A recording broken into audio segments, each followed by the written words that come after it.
नमस्कार। स्वागत है आपका YouTube चैनल उल्टा चश्मा पर। लेकर आया हूं आपका अपना कार्यक्रम विश्लेषण विद वानखड़े। खबरें बहुत है, लेकिन सबसे पहले मेरी क्रिसमस तमाम मेरे बंधु भगिनियों को, बच्चों को, वृद्धों को, जो सर्वधर्म समभाव में विश्वास रखते हैं।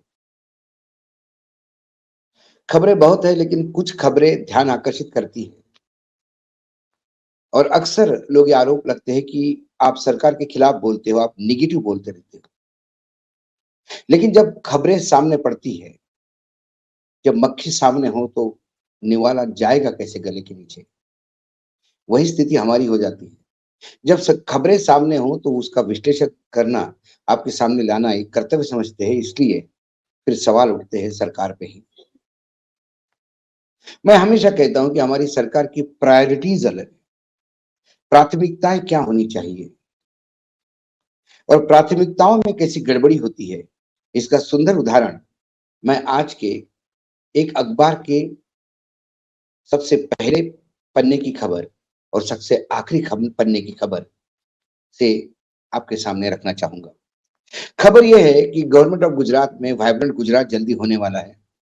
उस वाइब्रेंट गुजरात में एक अनाउंसमेंट होने वाला है और अनाउंसमेंट ये है कि मुंबई के माझगांव डॉक से गुजरात सरकार ने एक करार किया है, एग्रीमेंट किया है और उस एग्रीमेंट के तहत एक पनडुब्बी यानी सबमरीन अब द्वारका में खड़ी रहेगी और वो द्वारका में भगवान श्री कृष्ण की द्वारका जो समुद्र में डूब गई उसकी प्रदक्षिणा करवाएगी।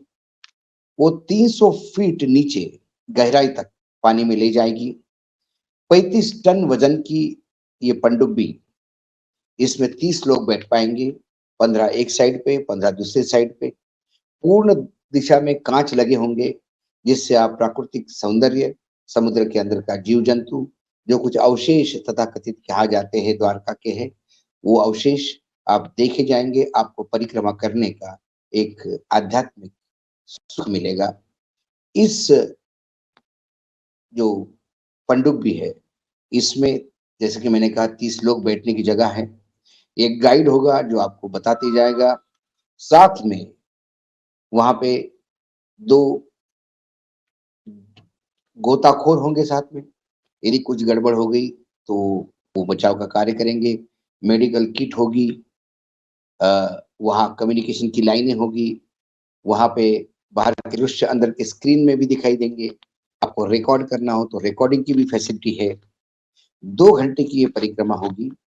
इसमें कितना पैसा लगेगा ये अभी तय नहीं, लेकिन गुजरात गवर्नमेंट ने यह तय कर लिया है कि वो इसकी कीमत आम आदमी के रेंज में रखेगी, भले ही उसे सब्सिडी देना पड़े, सरकार को अपनी जेब ढीली करनी पड़े, लेकिन वो जो लोग जाना चाहते हैं उनके लिए वो व्यवस्था करेगी। ये एक डेवलपमेंटल कहानी है। अब जब भी ये कहानी आप सुन रहे थे तब आपको लगा होगा कि एक अच्छी बात है, देश तरक्की कर रहा है। सबमरीन के जाके हम तो लोग सुनते हैं, कोई फोटोग्राफ देखते हैं कि वहां द्वारका है नीचे, द्वारका जाके देखने मिलेगी, बहुत सारी बात होगी। ये कहानी मैंने गुजरात की बताई आपको, जिस गुजरात में 35 साल से बीजेपी की सरकार है, मतलब राम राज्य चल रहा है। 10 साल से वहां डबल इंजन की सरकार है, केंद्र में भी बीजेपी की सरकार है और राज्य में भी बीजेपी की सरकार है। डबल इंजन की सरकार बीच बीच में भी वहां रहती आई है। जब अटल जी थे तब भी डबल इंजन की सरकार थी, अभी वर्तमान में मोदी जी है तब डबल इंजन की सरकार है। गुजरात के बारे में कहते हैं कि गुजरात में किसी चीज की कमी नहीं है, लेकिन उसी अखबार के पिछले पन्ने पे खबर थी। खबर देख के सोच में पड़ गया कि गुजरात गवर्नमेंट को क्या करना चाहिए। खबर ये थी कि एक गांव है मडोदरा, मडोदर, जो कुंतीराणा पोरबंदर क्षेत्र में है।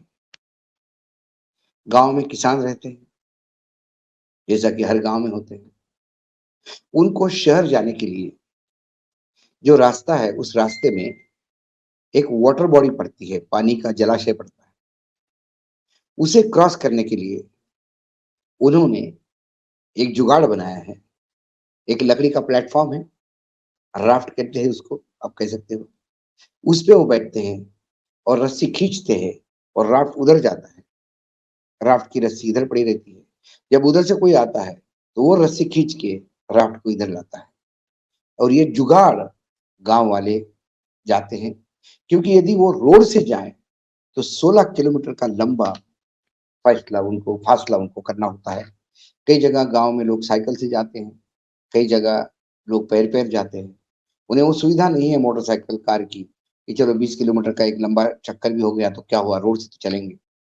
लेकिन दुर्भाग्य इससे ज्यादा है कि 24 साल से इन गांव के लोग लगातार राज्य सरकार से, केंद्र सरकार से, अपने नेताओं से वहां एक रोड होना चाहिए इसकी गुजारिश कर रहे हैं। यही मैं कह रहा हूं आपको। एक तरफ तो आप पनडुब्बी की व्यवस्था कर रहे हैं, सब्सिडी दे रहे हैं, क्योंकि आपको भगवान श्री कृष्ण की वो द्वारका जहाँ डूबी है उसकी परिक्रमा करनी हो, तो आप उसके लिए ये सारी व्यवस्था कर रहे हैं। करोड़ों रुपए का प्रोजेक्ट होगा, सबमरीन कोई 10-20 हजार रुपए में तो आएगी नहीं, करोड़ों रुपए का होगा। उसकी कीमत भी बहुत ज्यादा होगी टिकटों की। सब्सिडाइज करोगे आम आदमी के लिए तो इसमें हजारों रुपए, करोड़ों रुपए बजट में आवंटित करने पड़ेंगे गुजरात सरकार को।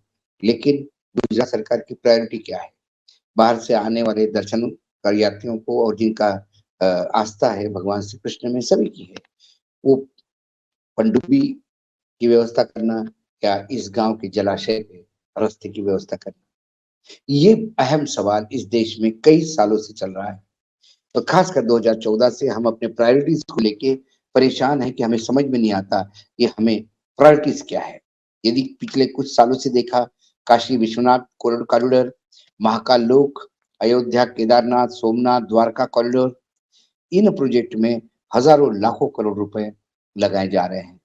मध्य प्रदेश की मैं बात करूं तो मध्य प्रदेश में मुख्यमंत्री शिवराज सिंह चौहान ने करीब करीब 2,500 करोड़ के अलग अलग लोक की अनाउंसमेंट की थी। वर्तमान में जो मुख्यमंत्री आए, उन्होंने खजाना खाली देख के, यादव साहब ने सबसे पहले 38 विभागों के कामकाज रोके, उसमें महाकाल लोक भी है। क्योंकि मध्य प्रदेश सरकार के पास तनख्वाह देने के लिए पैसा नहीं है, वो हर महीने 2,000 करोड़ रुपए रिजर्व बैंक से मांगते हैं, कर्जा लेते हैं। 3 लाख करोड़ से ज्यादा का कर्जा मध्य प्रदेश पे हो गया है। अब कर्जे की लिमिट भी मात्र 15,000 करोड़ तक की बची हुई है। ये स्थिति जो मध्य प्रदेश की है वो गुजरात से अलग नहीं है। हमारी प्रायोरिटीज क्या होनी चाहिए? उत्तर प्रदेश में प्रायोरिटीज क्या होनी चाहिए? उत्तर प्रदेश में स्वास्थ्य की हालत बहुत खराब है। उत्तर प्रदेश में जो स्कूल है उनकी हालत बहुत खराब है। अभी तक गन्ने का बकाया नहीं दिया गया है। लेकिन हमारा पूरा फोकस अयोध्या के एयरपोर्ट पे है कि 100 प्लेन उतरने वाले हैं। जब मुख्यमंत्री योगी आदित्यनाथ जी 25 लाख दिए, 27 लाख दिए का वर्ल्ड रिकॉर्ड बनाने के लिए दिवाली में दीपोत्सव करते हैं, लेकिन असली उत्तर प्रदेश की समस्या ये है कि वहां खाने को तेल नहीं, क्योंकि उस बुझे हुए तेल लेने के लिए बच्चे पुलिस के डंडे खाते हैं, मार खाते हैं, फिर भी सहते हैं, क्योंकि कम से कम कुछ तेल इकट्ठा हो तो 1-1.5 सप्ताह तो घर का खाना निकल जाएगा।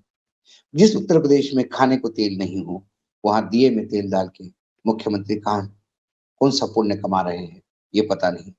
2014 से लेके लगातार यदि मैं कहूं कि सरकार ये सिर्फ इवेंट कर रही है, और इवेंट करने के चक्कर में सरकार ये भूल गई है कि वो सत्ता में इसलिए आई थी कि उन्हें इस देश के अंतिम व्यक्ति का भला करना। ये गुजरात की कहानी है जो संपन्न राज्य माना जाता है। ये गुजरात का वो मॉडल है जो 2014 में विकसित मॉडल के नाम से बेचा गया था, और पूरे देश ने पूरे दिल के साथ उसको समर्थन दिया था। यदि गुजरात का मॉडल ये है जहां पिछले 24 साल से जलाशय पे रोड नहीं बन रहा है और लोग राफ्ट के जुगाड़ से जान जोखिम में डालकर यदि उसमें जाते हैं, तो इसके लिए मैं सैल्यूट करता हूं उस गुजरात के गांव के लोगों को कि जो अभी तक 24 साल से पेशेंस रखे हुए हैं और लगातार अपनी मांग को दोहराते हैं। मुझे शर्म आती है गुजरात के उन नेताओं पे जो चांद पे चंद्रयान और मंगल पे मंगलयान भेजने की बात करते हैं, सूरज को यान भेज के ललकारने की बात करते हैं, लेकिन अपने राज्य के गांव के लोगों के लिए एक छोटी सी उनकी मांग, एक जलाशय पे रास्ता नहीं बना सकती। ये है असली भारत की कहानी। ये कहानी जब अखबार में हम देखते हैं, वो आपने भी पढ़ी होगी, लेकिन 2 कहानियों के जब इकट्ठा देखता हूँ, तो विश्लेषित करने का इच्छा होती है। इसलिए दोनों कहानियाँ आपके पास मैं ले आया। आज इतना ही, कल फिर ले आता हूँ। कोई नई विषय के साथ आऊँगा, तब तक के लिए नमस्कार। लेकिन देखते रहिएगा यूट्यूब चैनल उल्टा चश्मा।